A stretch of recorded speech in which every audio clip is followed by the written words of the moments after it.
There is a persistent narrative that a massive planet named Nibiru is on a highly elliptical orbit, hurtling toward Earth to trigger a global cataclysm. The actual foundation for this claim lies in baked clay tablets recovered from the deserts of modern-day Iraq.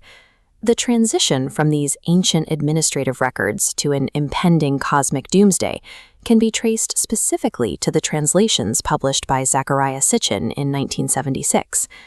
Sitchin proposed that the Sumerian pantheon of gods, known as the Anunnaki, were actually an extraterrestrial race who visited Earth to genetically engineer humanity as a slave workforce. This video will systematically deconstruct this theory using archaeoastronomy and verified translations of primary texts from Sumer and Babylon. By examining the source material, we can see exactly how the documentation of early human bureaucracy was reframed as a global science fiction conspiracy. The historical record begins around 3200 BCE in the city of Uruk.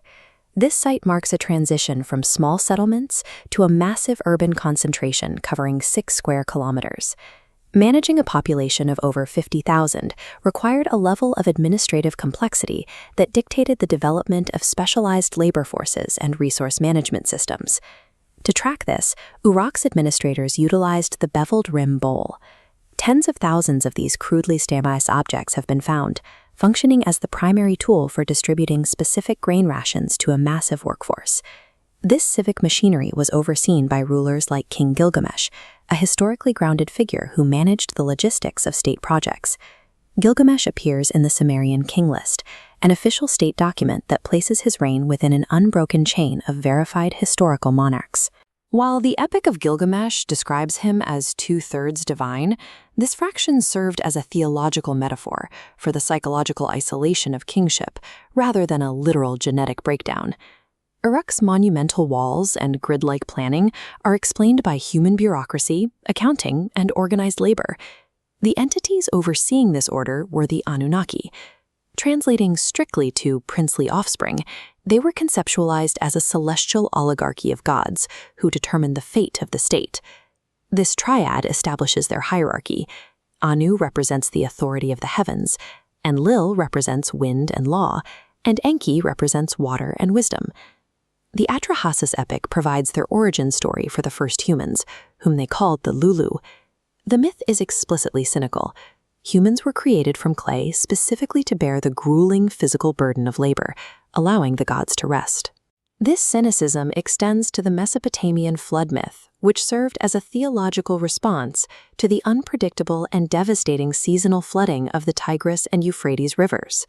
The Anunnaki and the flood represent attempts to conceptualize natural disasters and the realities of forced labor, not a historical record of alien intervention. The astronomical argument for a hidden planet relies on the etymology of the word Nibiru. In the original Akkadian, the word translates strictly to crossing or point of transition. Tablet 5 of the Babylonian creation epic describes Marduk establishing the station of Nibiru to determine the celestial bands and organize the stars. Astronomers used this marker to track the zenith point at the exact moment of the summer solstice. This fixed celestial point allowed for calendar predictability, which was an absolute necessity for determining when to plant and harvest crops. Nibiru was a tool for agricultural stability and cosmic order, not a civilization-destroying rogue planet. Cylinder seal VA243 is cited as primary visual evidence for a 12th planet. Sitchin claimed the dots in the upper left depict our sun surrounded by 11 planets. However, this primary iconography utilizes a specific visual vocabulary that differs from a modern star chart. The central icon is a standard Mesopotamian 6-pointed star. In their art, the sun was depicted as a 4-pointed star with wavy lines between the points. Scribes used the surrounding dots as space fillers or to represent the Pleiades cluster, a common motif in Mesopotamian cylinder seals.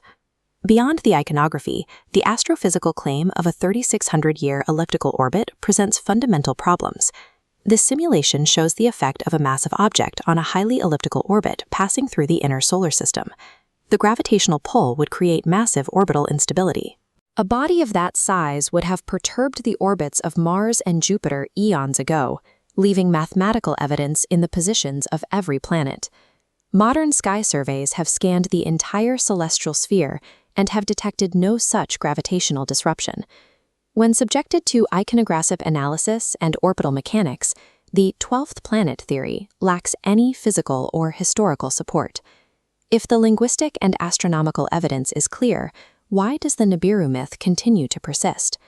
This is an example of syncretic mythology, where modern theories survive by absorbing unrelated scientific data to stay relevant.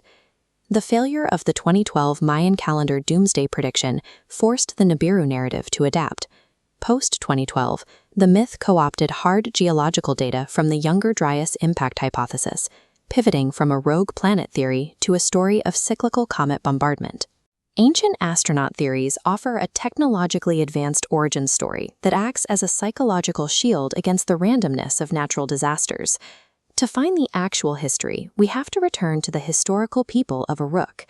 At the end of his epic, King Gilgamesh realizes that his legacy is not found in divine magic or hidden knowledge, but in the physical city and the civic order he helped build. The slow development of writing, math, and administration in Mesopotamia is a far more significant testament to human capability than any story of extraterrestrial engineering.